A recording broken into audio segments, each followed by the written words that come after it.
Hello, everybody. This is CJ Wiley. I've been on the road with many road partners, and they all had their strengths and weaknesses.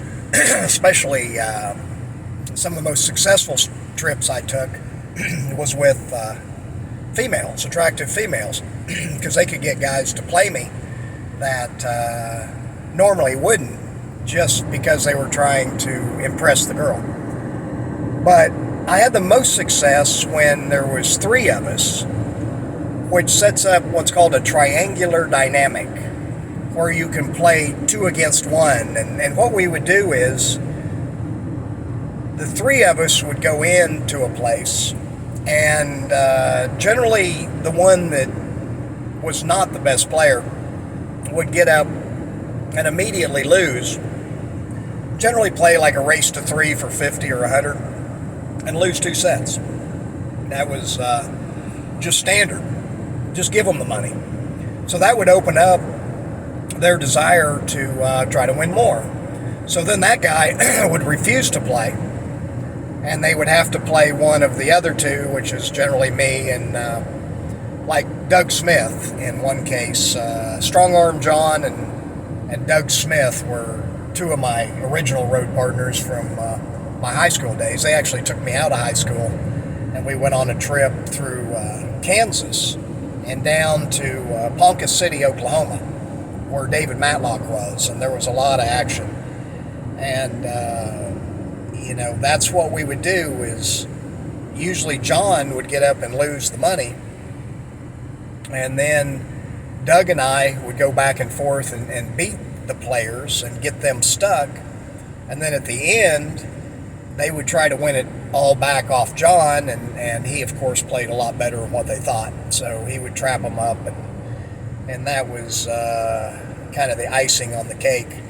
But there was one time where that double-crossed us. We were in Wichita, Kansas, at a place called Burke's Steakhouse. It was a 24-hour steakhouse that had a little bar table in it, and it was just a little building, nothing fancy. They had good food, but Chester Burke was the owner, and he was like an old mobster guy. He wore like all kinds of gold, like big gold bracelets and watches and necklaces and rings on every finger, and he was a real I think he robbed banks, and he did a lot of stuff when he was younger, but he was retired there, I guess, and had that Burke Steakhouse. So we went in there to play and did the same thing. John got up and lost, and then Doug and I ended up, Junior Brown was there. He was the best player.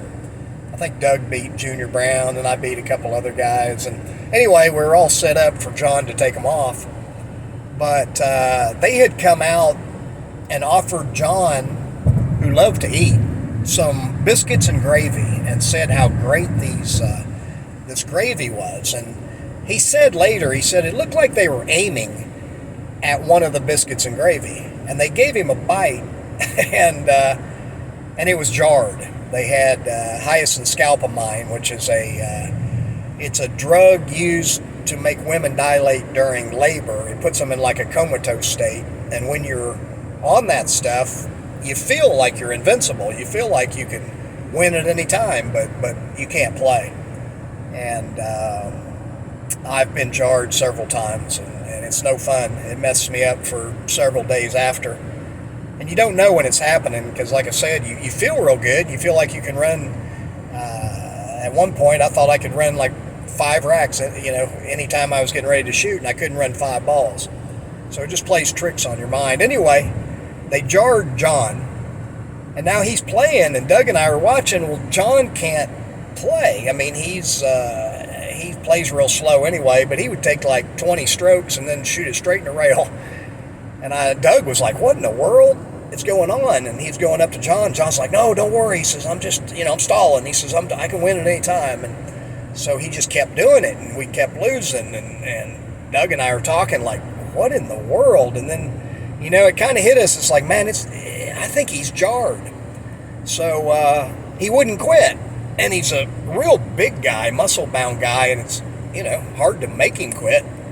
But Doug and I just pretty much ended up jumping on him and getting him to go out of the the building, I mean, just said, John, you can't play anymore. And man, his eyes were all dilated, but he knew something was wrong, enough to trust us, and we got out of there.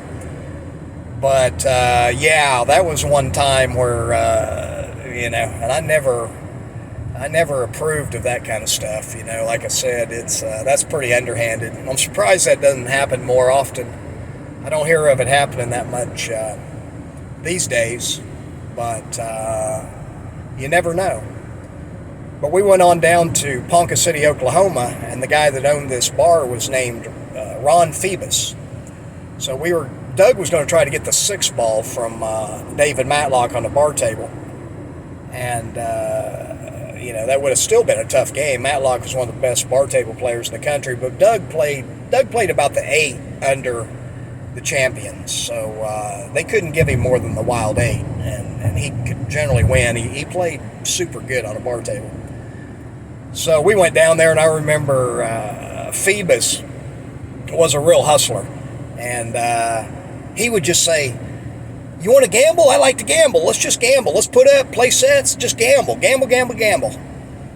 And it was funny because he'd put people in a trance, and they would just start gambling. And Big John, Strong Arm John, picked that up, and we hung out there for a few days, and we did all right, but we went on to some other places where we did a lot better. But John picked up that gamble, gamble, gamble. You want to gamble? I'd like to gamble. Let's put up and gamble. And if you keep saying gamble to somebody, it does something to them and hypnotizes them into wanting to gamble. It's the funniest thing. So I see people do that now. Like when I'm in pool rooms, I try to shut that off. I'm not into that scene anymore. But I can't help but see it being done. Like if there's 2 players playing and they're, one of them's trying to lose, I mean, I can see that. And, a lot of they overact. If somebody isn't a good actor, they overact. And that's true across the board. Some of these things you see on TV that are supposed to be real, if you watch the people being interviewed, they're just overacting. And, it's easy to see that it's not on the square, is what the hustlers used to say. That means it's a lemon.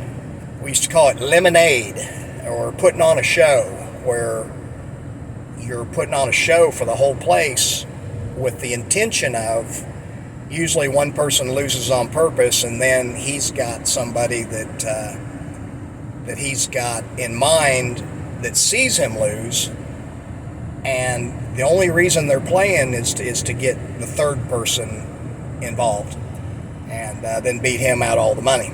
So it's called a triangular dynamic, where you put one person always is kind of the middle, and they put the 2 against, in this case, the room of players. And you see that in the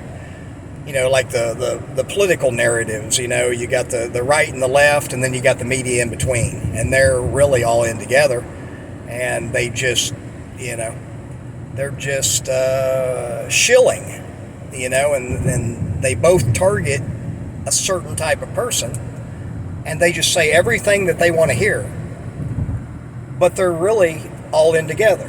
And a lot of people are starting to see that now, because it's getting so obvious. But of course, there's a lot of diehard people that just can't see the forest for the trees. But that's why that pool school, having some street smarts is always good, because you learn a lot in those pool rooms. I've been in some of the most treacherous ones, and that's why I'm telling you some of these stories, just to kind of wake you up, and so you can see it too, because we only recognize what we're familiar with. Remember that. If you want to know more road stories, but especially my fundamentals, techniques, and systems on how I became, or what I used to become, the ESPN World Champion and voted one of the top 3 money players of the 20th century, join me at cjwiley.com. Until next time, this is CJ. Talk with you soon.